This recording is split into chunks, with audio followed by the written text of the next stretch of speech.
Good morning. Yeah, well, actually, the full story, which I'll try to do as short as possible. I actually founded the company on the 17th of January, 1995. But until 2003, it was all R&D. So there was, the name Vitus Audio didn't even exist in the period from 1995 to 2003. It was only during 2003 that we came up with the name.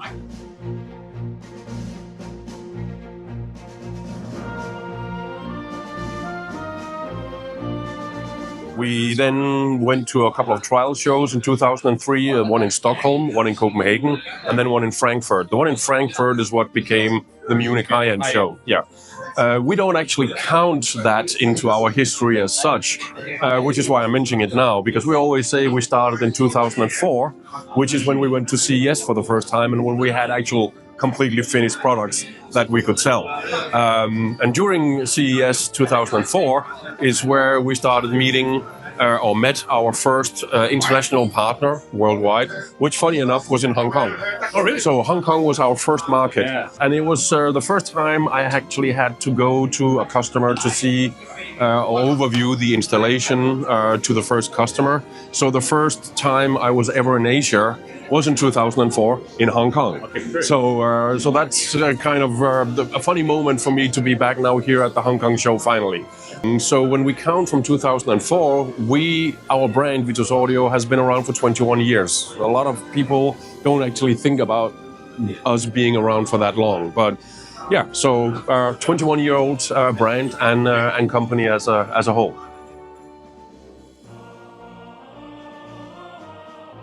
Yes, I have since the last 3 years a new separate company called Vitus R&D, and basically all I do is R&D, mainly obviously for Vitus Audio and Aloxity, which was originally Alexander's brand. I also do some work for others, not competitors. Classified. It's one of those things, NDA, I don't want people to use my name, basically, because that's counterintuitive with our brand, obviously. And it's not the main focus. Of course, the main focus is designing for Vitus Audio and Aloxity. So I'm still doing all the design, mechanical and electronics of our products. That's all me. And in the future, there will be more people added. But right now, it's just me doing all the design, with the support, of course, from Alexander and the rest of the company. They do the production, so I'm not doing the production. So when there's something that needs to be taken into account for ease of productability, I'm talking to them, of course.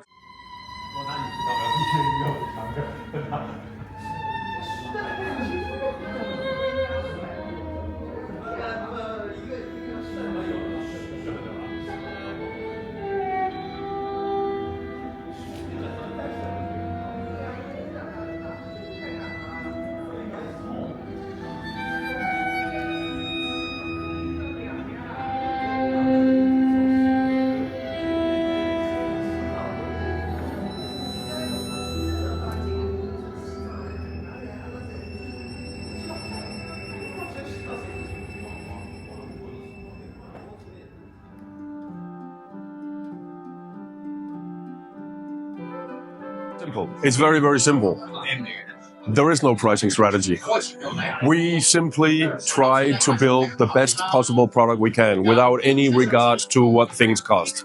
As I've said for many years, if we have two components, just to go on a component level, and one is priced at €1 and the other is priced at €100, and I and the team can hear that the €100 component gives just a little bit of extra sound, we will choose the one at €100. Okay. That's kind of the philosophy behind it. And then when the design is done and we are happy with the product, we are ready to launch, this is when we start looking at the bum list. And many times we go, whoops, that was not where we hoped we would end up. It became much more expensive, but this is the product. And so that's the price.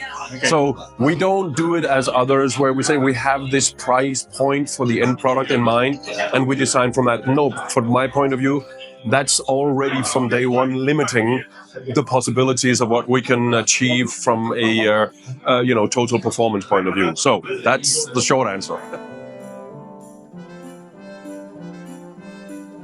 So which... Actually, it's the other way around. Okay, got it. It's So the you other way listen around. first, Yes. and then you test it. Well, I mean, obviously, you can't simplify it like that. Of course, we do a lot of measurements during the development process, but we then listen, and when we are happy with what we're hearing, that's when we start to go deeper into the measurements. Measurement is very, very important to us. We spend a lot of money on measuring equipment because the more money, the more high-end measuring equipment, the more detail you can actually measure. And for us, that is extremely important. First, for one part, to understand why things are sounding the way they do, and when we make changes, what were the measuring changes. Sometimes it's very, very small changes that has an impact on sound, and if you don't have the right measuring equipment, you can't measure those details. So that's the one thing.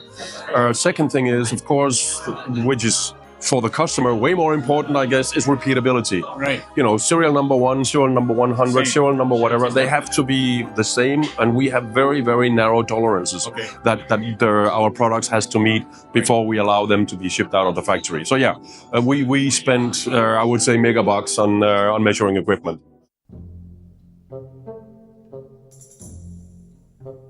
Yes, that is correct. Okay. Well, it actually comes from me because I have a love for orange. So I said for many, many years, we should do an orange product because I love orange.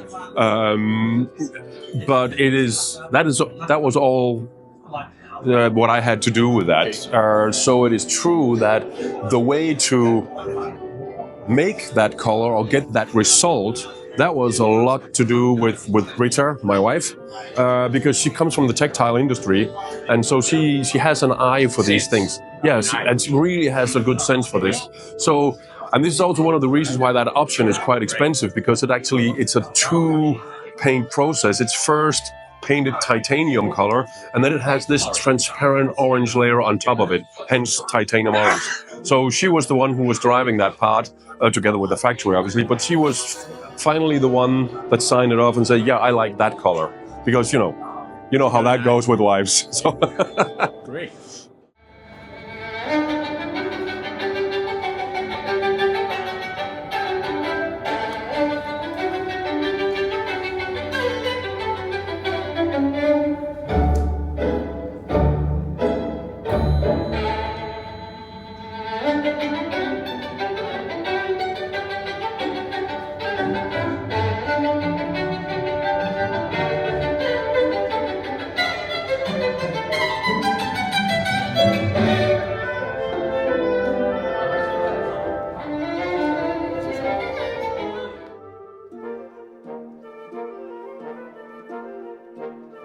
I have to say that Alexander had his own company called AVM Tech for many years. He had the brand Aloxity. He was doing all the printed board production. He has an in-house SMD and fully automated production line. So he was doing that. I can't remember for how many years, but quite a few years. Yeah, absolutely, yes. So for me, that was obviously then easy to try and see whether there was any interest for us to merge. The other guy was actually working for us for 10 years. So it's not like it was some stranger coming into the company. He was working for us for 10 years, and so he has all the experience, and he was helping us at shows. So it was a natural thing because he had it wasn't the first thought that came to my mind that we should invite him in the ownership. It was something that he actually wanted and asked if it was possible.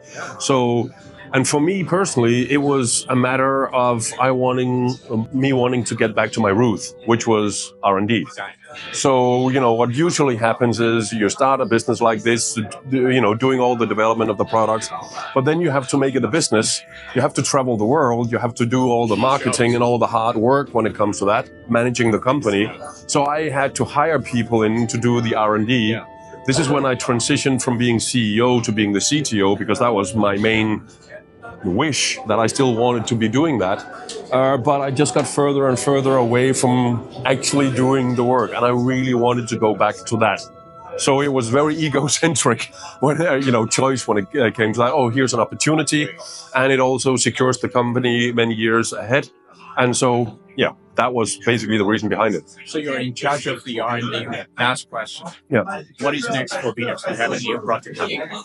Well, this Munich this year, we launched the new SM025s. They took longer to develop than expected. And this is basically because I decided, we have these, sorry, this is going to take a little bit of time, but I have to do it right.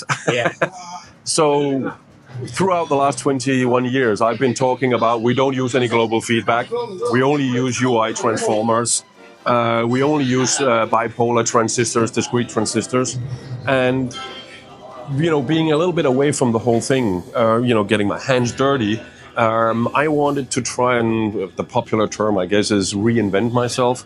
So I decided I'm going to just forget what we were doing for the past 20 years. I hit the reset button to try and be sure I would re-evaluate everything possible. So FET transistors instead of just bipolar, maybe even toroidal transformers instead of these crazy expensive UI transformers, maybe even play with global feedback instead of non-global feedback.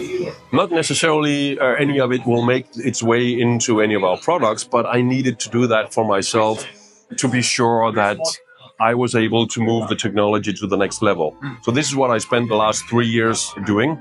So yeah, we will have now the SM025s came out, and there's a plan for what we're going to bring out. We are aiming at another release within this year, and we will have at least 2 or 3, maybe 4 releases next year. But that's all I can say at this point.